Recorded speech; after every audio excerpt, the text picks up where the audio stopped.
வணக்கம் நண்பர்களே. இந்த வீடியோல நம்ம என்ன செய்தி பார்க்க போறோம்னா, ரஜினிகாந்துடைய பட நடிகர் திடீரென மரணம் அடைந்த செய்தி ஒட்டுமொத்த திரையுலகையும் அதிர்ச்சி அடைத்துள்ளது. வாங்க அந்த பிரபலம் யார், அவருக்கு என்னாச்சு, எதனால இறந்து போனாரு, என்ன காரணம்னு இப்போது வெளியாகியுள்ளது. அதுக்கு முன்னாடி நம்ம சேனலை ஃபர்ஸ்ட் டைம் பார்க்குறீங்கன்னா சப்ஸ்கிரைப் பண்ணாதவங்க எல்லாம் சப்ஸ்கிரைப் பண்ணிக்கோங்க. பெல் பட்டன் சிம்லமைக்கி நம்ம சேனலோட நோட்டிஃபிகேஷனை எனபிள் பண்ணிக்கோங்க. நாங்கள் போடுற வீடியோ பார்த்தீங்கன்னா உங்களுக்கு உடனுக்குடனே வந்து சேருவோம். நடிகர் ரஜினியுடைய திரைப்படங்கள்ல வச்சு பார்த்தீங்கன்னா நம்ம சந்திரமுகி திரைப்படம் 300 நாட்களுக்கு மேலே ஓடி வசூல் சாதனை படுத்து இப்போது வரைக்கும் அந்த சந்திரமுகி திரைப்படத்தை கொண்டாடிக்கிட்டு வராங்க. சந்திரமுகி திரைப்படத்தில் நம்ம ரஜினிகாந்த், பிரபு, வடிவேலு, நாசர் போன்ற முன்னணி கதாநாயகர்கள்லாம் நடித்து மிகப்பெரிய ஒரு வரவேற்பு பெற்றது. இந்த திரைப்படம் பார்த்தீங்கன்னா பேய் கதைன்னு சொல்லி, ஆனால் கடைசி வரைக்கும் அந்த திரைப்படத்தை பேயாவே காமிச்சிருக்க மாட்டாங்க. இதுதான் இந்த படத்தோட மிகப்பெரிய சுவாரஸ்யம்னே சொல்லலாம்.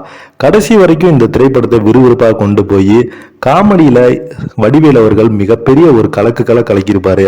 அந்த அளவுக்கு பார்த்தீங்கன்னா தமிழ் சினிமாவில் மிகப்பெரிய ஒரு உச்சத்துல போச்சுனே சொல்லலாம் சந்திரமுகி திரைப்படம். சந்திரமுகி திரைப்படத்தை பார்ட் 2 கூட இப்போ ரீசெண்டா எடுத்தாங்க. ஆனா சந்திரமுகி 2 பார்த்தீங்கன்னா ஒன்ன காட்டிலும் இந்த திரைப்படம் மிகுந்த வரவேற்பு மக்களால் கொடுக்கல. ஏன்னா அந்த திரைப்படத்தை பார்த்தீங்கன்னா ரஜினிகாந்த் அவர்கள் நடிக்காதால ராகவா லாரன்ஸ் பார்த்தீங்கன்னா இந்த திரைப்படத்தில் நடிச்சாரு. ஆனால் இந்த திரைப்படம் ஓரளவு ஓடி மிகப்பெரிய வசூல் சாதனை அடையலை. இதனால் இந்த திரைப்படம் 2வது பாகம் பார்த்தீங்கன்னா மிகப்பெரிய ஒரு தோல்வி அடைந்தனே சொல்லலாம்.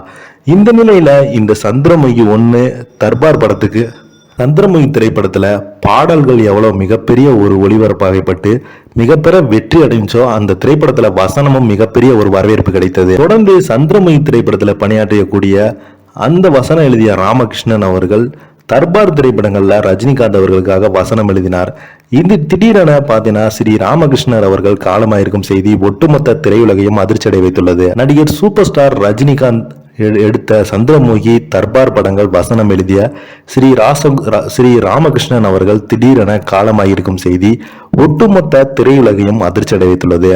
நடிகர் ரஜினிகாந்தின் சந்திரமுகி, தர்பார் உட்பட சுமார் 300க்கும் மேற்பட்ட தமிழ், தெலுங்கு படங்களில் மொழிபெயர்ப்பாளராக பணியாற்றிய ஸ்ரீ ராமகிருஷ்ணா ஆந்திராவிலிருந்து சென்னையில் குடியேறிய ஸ்ரீ ராமகிருஷ்ணா தமிழ் சினிமாவில் தொடர்ந்து இயங்கி வந்தார். பிரபல இயக்குநர்கள் மணிரத்னம், சங்கர் போன்ற ஜாம்பவான்கள் அனைத்து திரைப்படங்கள்ல வசனம் எழுதிய ராமகிருஷ்ணன் அவர் வசனம் எழுதிய கடைசி படமாக ரஜினியின் தர்பார் திரைப்படம் அமைந்துள்ளது.